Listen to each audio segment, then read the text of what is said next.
So a lot of my viewers have been asking about this iPhone. Like, why do you have it? And what are you going to do with it? And does it work? And did you fix it? And many others. Well, as I mentioned in the first video I made of this phone, it was given to me by a coworker who unsuccessfully replaced the battery. And what happened was, when he soldered the battery terminals, or the battery wires to the board, he actually overdid it a little bit, and he had them grounding out against the shielding. So when you tried to charge the phone, it was actually shorting out the charging circuit. So therefore, the phone would never work. He claims that he was able to get the phone to power up by charging the battery externally, putting it back in again, and powering it up. So we're going to try to prove that true or false by taking this 5-volt USB hub charger, or power supply. We're going to chop the end off of it. It's a little excessively thick for a 5-volt. 2.6 amps. Hey, you need amperage, don't you? Alright, so let's chop the end off of this cord here, and we're going to solder it directly to the iPhone's motherboard.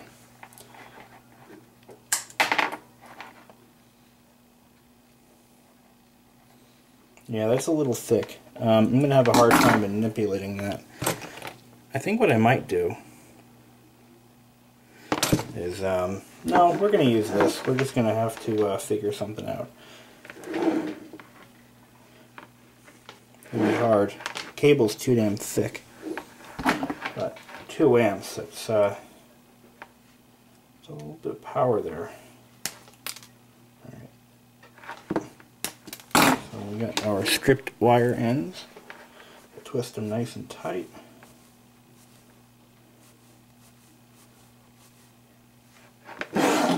Now my concern is, because the cable is so thick, it's going to short out.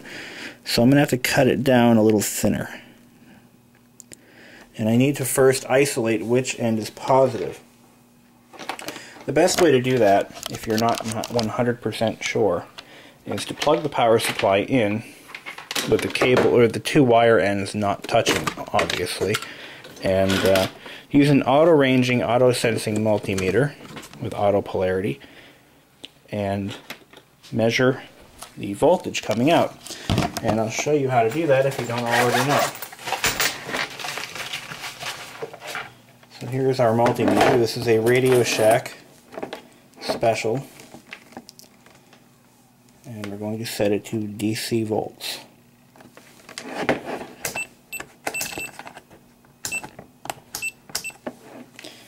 Alrighty. So when we get it right, when you get it wrong, you'll have a negative icon, a negative icon in the display if it's wrong. So I'll show you what I mean. So right now we have the polarity correct. Looks like I have a little helping hands tool that I can use to hold this in place, but it's upstairs and I don't want to go upstairs right now. So come on. Hold on. I'm just gonna set it up here and show you what the display looks like. Alright, here we go. So it says 5.27 volts. Now if I reverse the polarity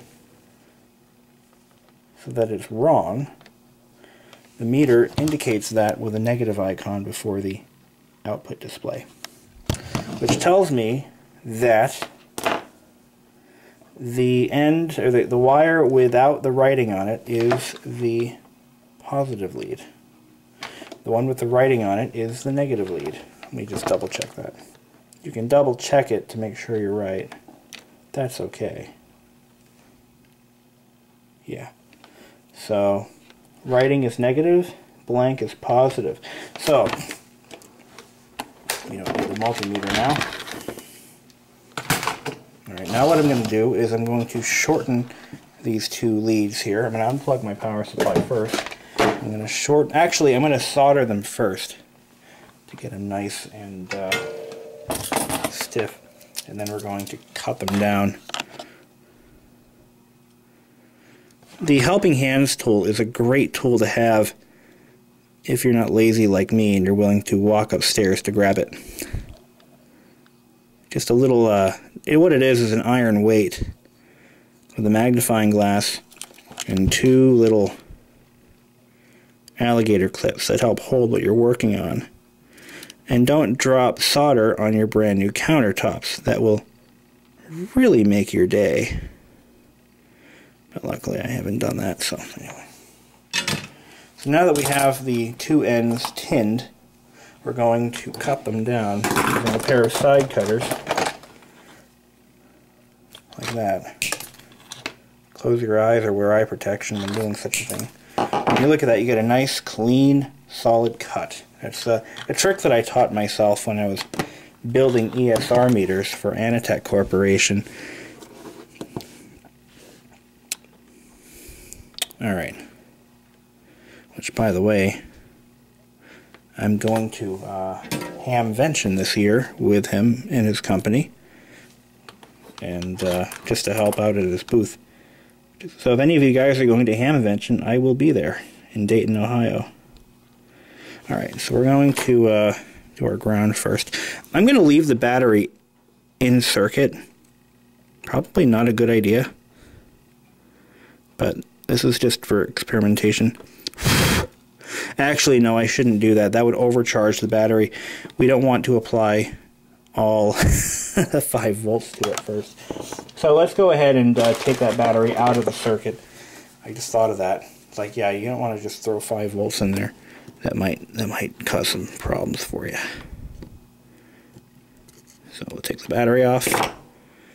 I don't know what the white lead is for. I think it's actually a signal cable. I'm not entirely certain. I'll have to look into that. It's not a smart battery or anything, so just a lithium polymer cell. Let's try that again.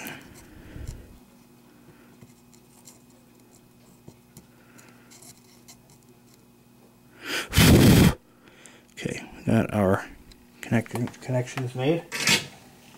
The next thing we need to do is hook up the power button, which is mounted conveniently on the back panel, which cannot be, yeah, freaking Apple. Alright, let's hook that up.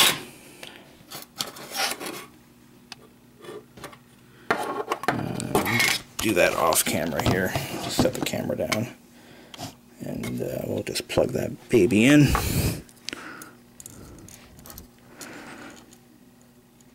Kind of hard to get to. And fragile, as the case may be. So there's that. I've got our power button connected. I'm going to now plug the iPhone in to the wall and press the power button. And voila. The iPhone is now booting. Oi. See what happens. I don't really need this right now.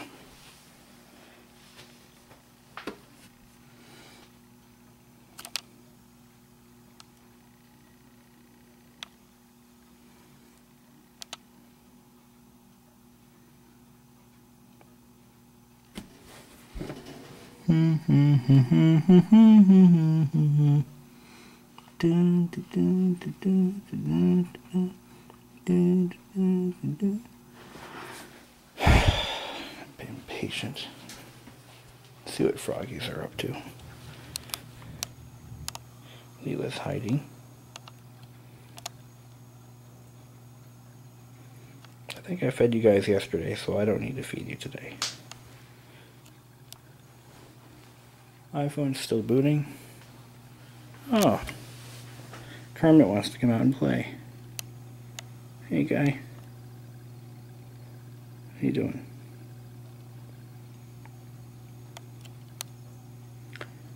Where is Nibbler? Oh, she's behind the house. There she is.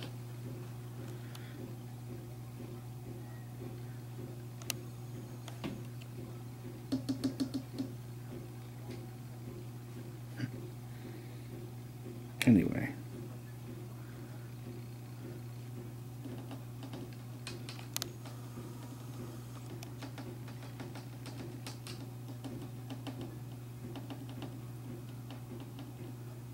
See what my iPhone's doing.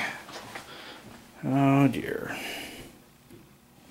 Oh wait, I have a spinning gear. I think.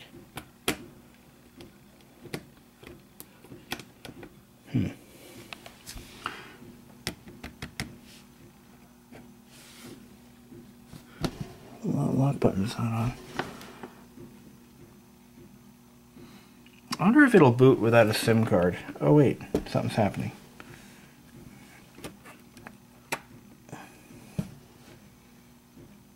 Wow, these things are slow.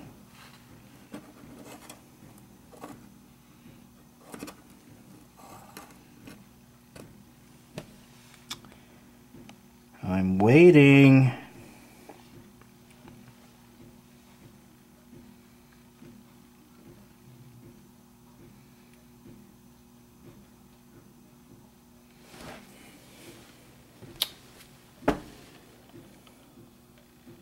Come on.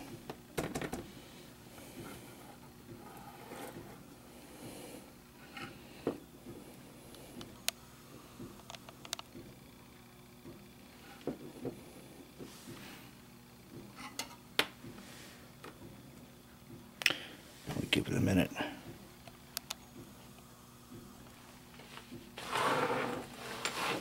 Or more minutes. Yeah, I think it's dead. Pretty safe to say. Oh, by the way, I got the battery working. I plugged it back in. I didn't put any diodes in there, but screw it. So yeah, there we go. It's dead as a doornail. It just sits there. I had it running for quite a while.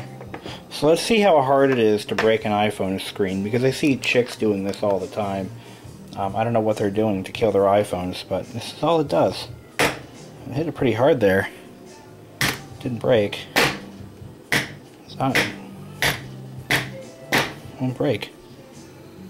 So I have a theory that they're beating them with hammers, but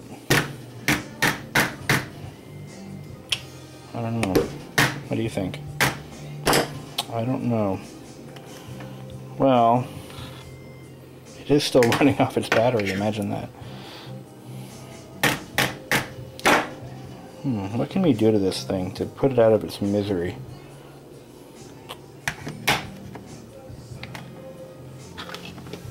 Let's see, plug that back in again. The battery doesn't go dead. I'm going to take the back cover off.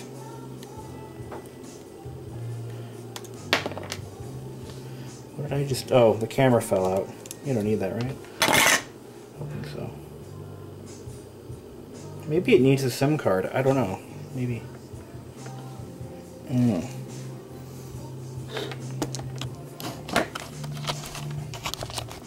Maybe it needs more voltage. Tried shutting it off and rebooting it, and that didn't seem to be fruitful. It wouldn't shut off. Let's see. Tethered iPhone. Yeah, I love it. Tethered iPhone. That's what I'm going to call it.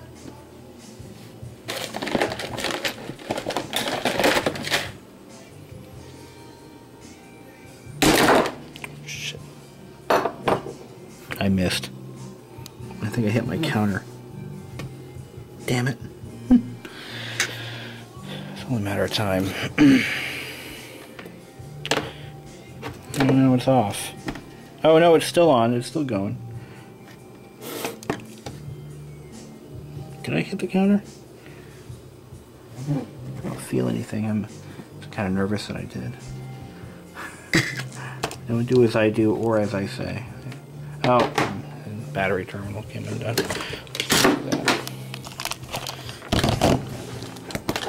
Well, That was a fruitless endeavor, if I ever had one. Oh. iPhone-y dead. Did I scratch my counter? I swear to God, if I did, I'm going to be pissed. I know there was a chip here from when I installed it. It was like that when I got it. So, I don't see or feel any scratches. Do you? Don't be an idiot, guys. Don't do what I do. I am an idiot. Let's see. No, I don't think I scratched the counter. This is probably the most dangerous knife ever made because the blade doesn't retract. Just thought I'd point that out. By the way, don't ever puncture the batteries in these because that can be bad. That can be bad. Don't ever damage the batteries because when they blow, they blow. Don't microwave them either. That can be bad too. That's just bad, okay? So yeah, not really much else to do with this iPhone other than to chuck it. Minus the battery. Since the battery is hazardous waste, I'm going to dispose of that properly. I don't need this anymore because I used it for my claw machine repair. Here's the camera. Look at that. Look at the size of that camera. It's just tiny. Anyway. Alright. Well, that's all for now. It's been fun. It's been real. Make sure to unplug your soldering iron when you're done. Plug the coffee maker back in. Just like that. Pretty cool. Alright. Peace.